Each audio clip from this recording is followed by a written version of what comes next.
Considered one of the most innovative and influential metal bands of the last 2 decades, Metallica were formed in Los Angeles, California in 1981 by drummer Lars Ulrich and vocalist, rhythm guitarist James Hetfield. Their first recording was done with James taking care of the vocals as well as rhythm, lead and bass guitar parts, while Lars pounded the drums and helped with the musical arrangements. Hetfield's roommate and friend Ron McGovney was soon talked into playing bass with the band, while Dave Mustaine took on the lead guitar duties. The band started playing gigs and recorded a demo tape titled No Life Till Leather. Metallica soon started playing shows outside of LA, while in San Francisco they saw up-and-coming act Trauma play live and, more importantly, met their bass player Cliff Burton. Cliff agreed to join the band but did not want to move to Southern California, so Metallica relocated to San Francisco. In early 1983, Metallica found themselves in New York without a lead guitarist. Dave Mustaine left the band and went on to form Megadeth. A friend suggested thrash band Exodus's Kirk Hammett. 2 phone calls and a flight later, Kirk had joined Metallica. Here's some music from Metallica's debut album, Kill 'Em All. This is Whiplash. In 1986, Metallica released Master of Puppets, and after touring with Ozzy Osbourne, the band's fan base grew rapidly. But on September 27, 1986, tragedy struck. During an overnight drive on tour in Sweden, the tour bus lost control and flipped, killing bassist Cliff Burton. After Cliff's death, the band elected to continue, recruiting Jason Newsted to take over bass duties. In 1988, Metallica released the album And Justice for All, which entered the top 10 despite receiving no radio play. The band also produced their first music video for the song One. Still to come, our exclusive interview with James and Kirk from Metallica HQ in San Francisco. I mean, saint and anger, they're not supposed to go together. Plus more music from Metallica, including Enter Sandman and their brand new single, Saint Anger.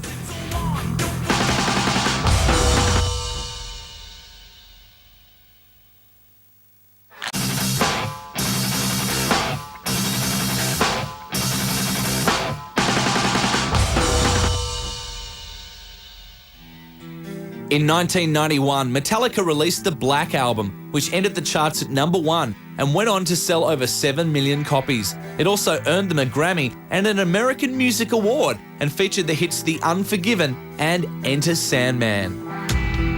After 3 years of solid touring, Metallica recorded 2 albums worth of music, but ended up spreading the material over 2 separate records, 1996's Load and the rest on 1997's Reload, both of which debuted at #1 on the album charts. The band went on to record a covers album titled Garage Inc. Garage Inc. was something that we talked about for years. Playing other people's material is what the band was basically founded on. We started out as more or less a Diamond Head cover band and took it sort of in baby steps from there. And playing other people's material, reinterpreting other people's material has always been a very big and I think important side of this band, and we had to fuck with that. We had to get in under that skin, and that's what ended up being the Garage Inc. project.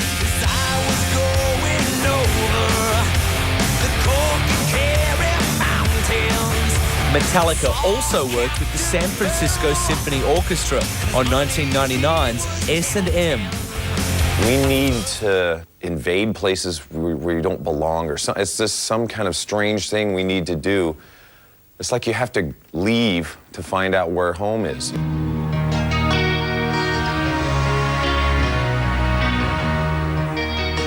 Doing the symphony stuff, and there might be a bit of, let's do it just because we can, But we did, and we needed to explore some of those parts of us that hadn't been explored. So close, no matter how far. Couldn't be much more from the heart. Forever trusting who we are. And nothing else matters. I never opened myself this way. Life is ours, we live it our way. Hold these words I don't just say, and nothing else matters. Yeah, I trust I see, and I find in you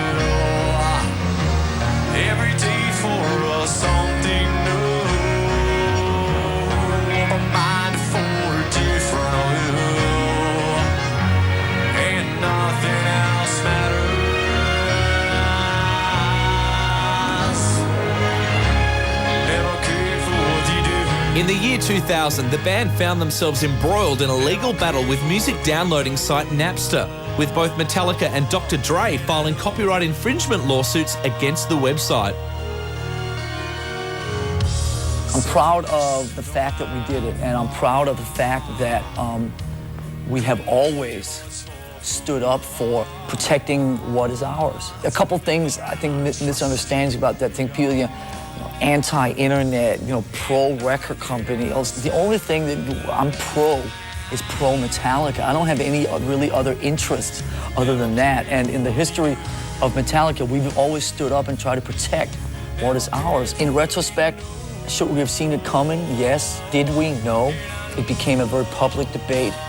And no matter which side of the issue you want, at least there was an awareness of it. If we want to give away our music for free, we will do that. It just should be on our choice. The only other thing to say is just, it's really bugged me when people have this whole thing about Metallica being pro-record company. I mean, can we be serious for a second? I mean, we sort of like invented being anti-record company. We were anti-record company while all these pro-Napster bands were sucking record companies off to try and get a deal. Give me fuel, give me fire, give me that which I desire. Ooh. At the beginning of 2001, it looked like the end had come for Metallica when bass player Jason Newsted decided to leave the band. But Metallica still had some life in them. I, for the first time in my life and in my life with Metallica, started preparing myself for the possibility that maybe the ride was over. And an awesome ride, 20 years, a lot of highs, 1 or 2 lows, but what an amazing ride it was. But I think I started insulating myself to the possibility that maybe it had come to an end. Jason not being happy in Metallica, needing to find happiness elsewhere, really made us understand that, are we really happy? Are the three of us happy? And let's get there. Let's understand why we're doing this again.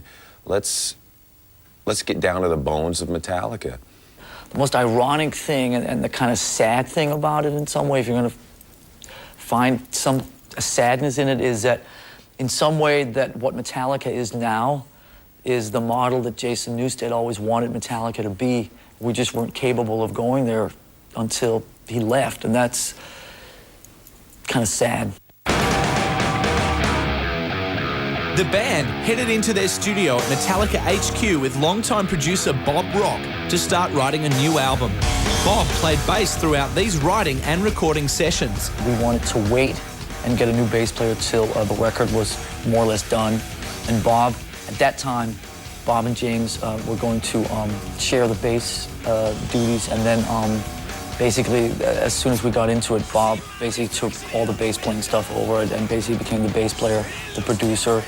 He's written all the songs with us, and he is not only a member of the family, but one of my 2 or 3 best friends. So it sort of works out on every level possible.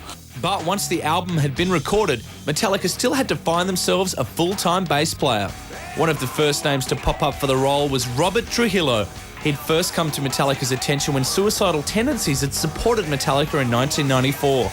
And one of the first things we noticed was this amazing bass player, this monster of a bass player who had great stage presence.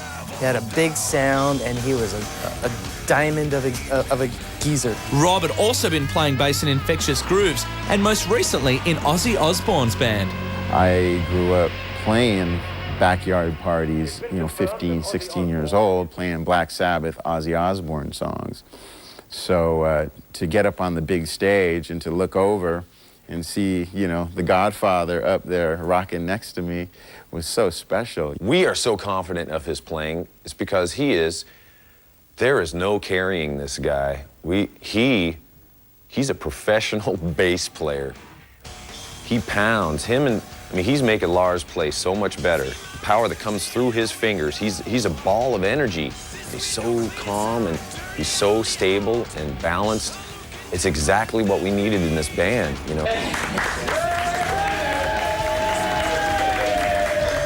I walk in the room, everybody's standing, clapping, not just the band, but Bob Rock's there, the crew, the technicians fan club employees.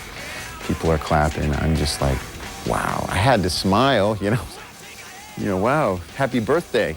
And Lars says, have a seat. And basically, they just told me, we feel, that in our hearts, we know that you were meant to be the bass player for Metallica, and we would like to welcome you, and we'd like for you to be a member, a partner, a family member, part of our team. And I was, wow, this is not real. You know what I mean? I also, soon after, realized that it was very important for me to sit down with Sharon and Ozzy and let them know what was going on. Then I spoke to Ozzy about 3 days after that. He left a message on the phone and, listen, I'm not mad at you. I'm so proud of you. You've done right by me, lad.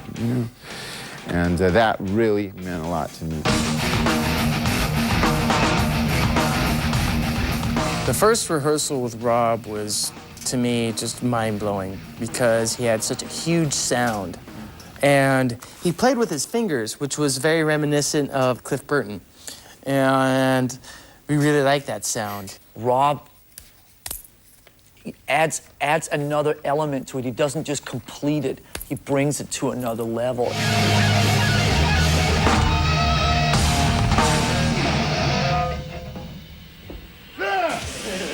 So 4 years since we've heard any new material from them, Metallica are back and just as brutal as ever with their brand new album, Saint Anger. Let's see what James and Kirk had to say about the album when we caught up with them at Metallica HQ in San Francisco. This album has been such an awesome collaboration of all of us. I mean, it's a testament to our gifts and our brotherhood. Growing through the albums, we go through phases. It got to be the James and Lars project, around Justice for All. Then the Black Album started to open up more and more, and this is kind of the epitome of that openness.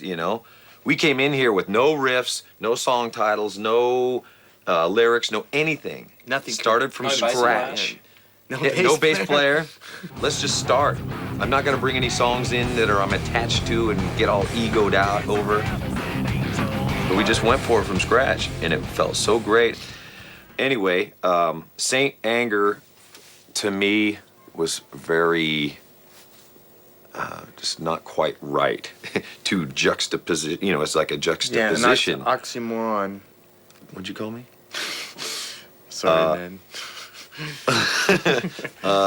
Yeah, I mean, Saint and Anger, they're not supposed to go together. And what I learned going through rehab that anger has a purpose.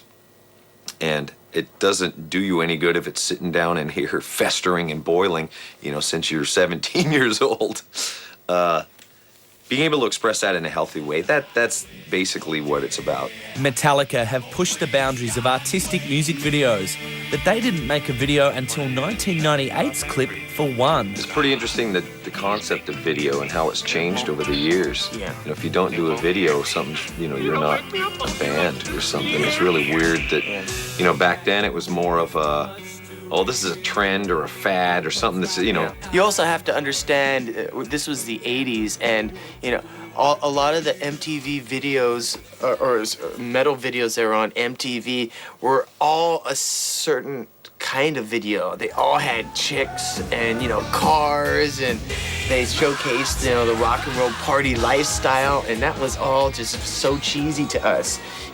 We almost didn't want to put out a video because we didn't want to associate ourselves with that kind of perception, because that's what videos were back then.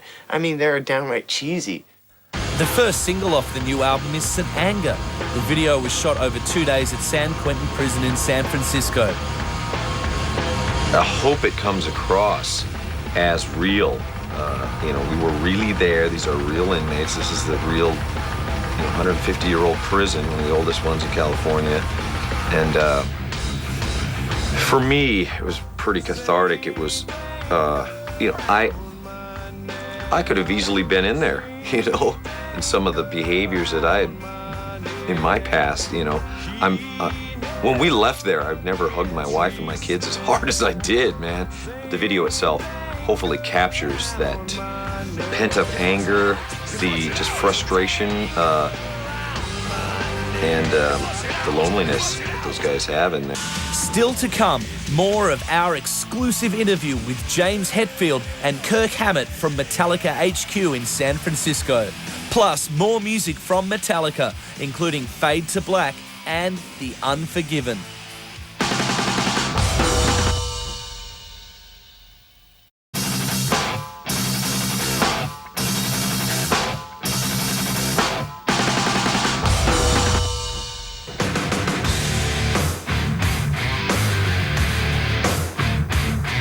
Heavy metal music has long been considered the music for angry young men, but in recent years it seems that hip-hop is beginning to take this mantle.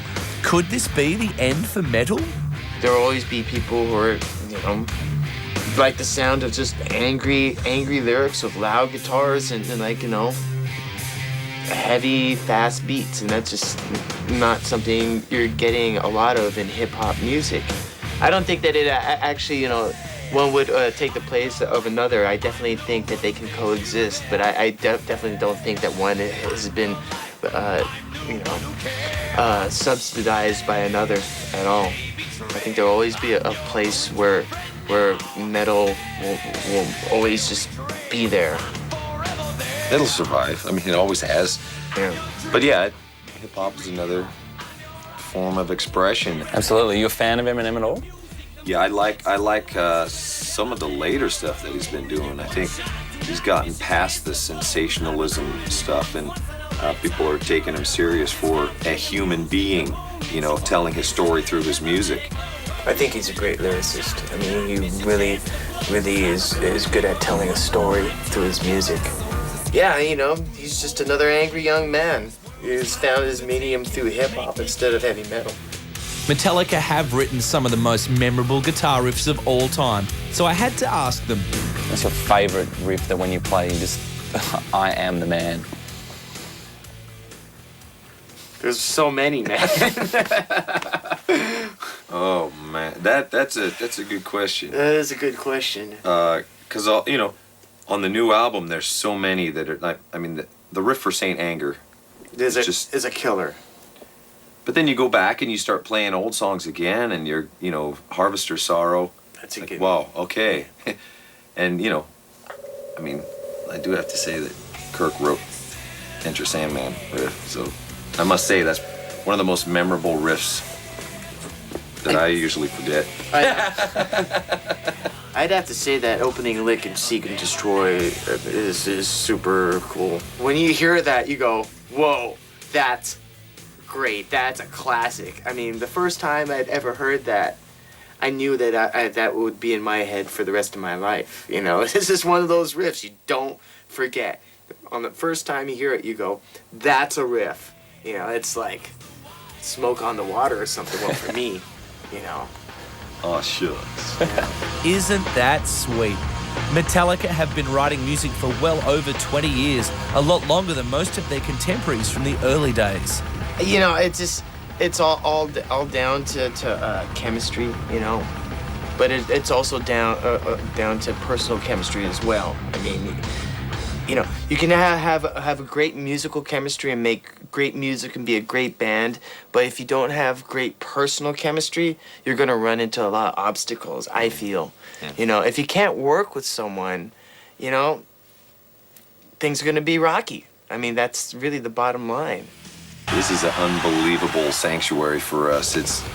We've rehearsed here for probably the last, Since 94, 95, yeah. Oh, quite a long time. Definitely looked a little different back then. There were squatters up in the roof, up in the rafters and stuff. It came up for sale, and it was, Metallica had never really bought kind of a group thing together, besides a bunch of snake pits and stages and stuff that end up as scrap metal. But for us to own a building, and consolidate a fan club from Knoxville, website from Sweden, and we had the gear, the swag was down in LA. So we got it all together here at HQ, and all our gear is out there. It's like it's a playground. There's amps everywhere. It's like a clubhouse, all the stuff on the walls and things in our own individual rooms that aren't quite allowed at home, at least in my home, You're not putting that up in here. Okay, down to the club it goes. Yeah.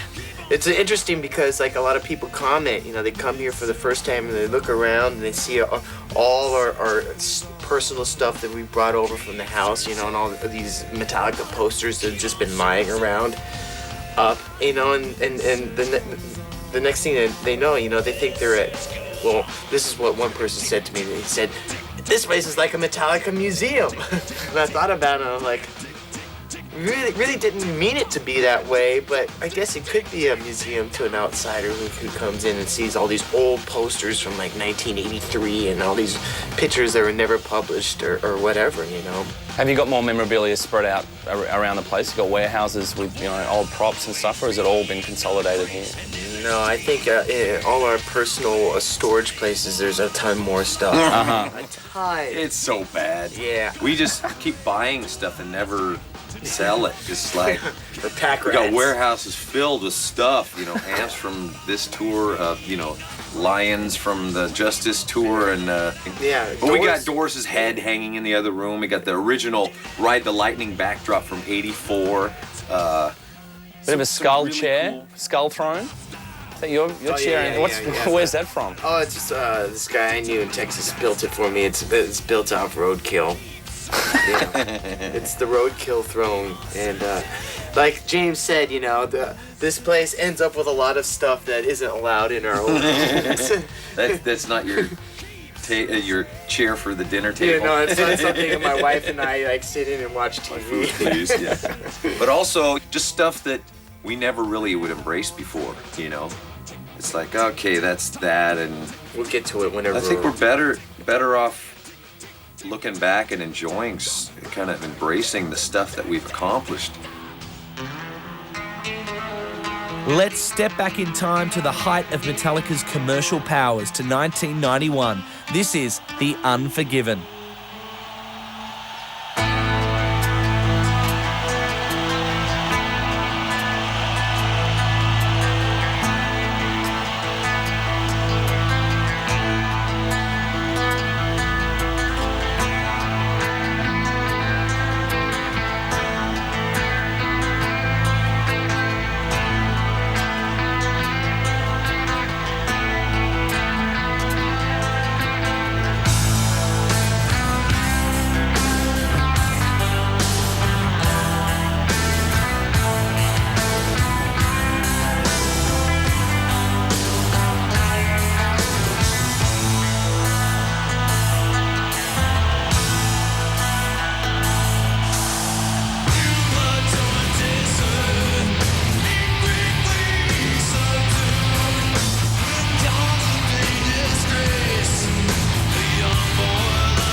Shine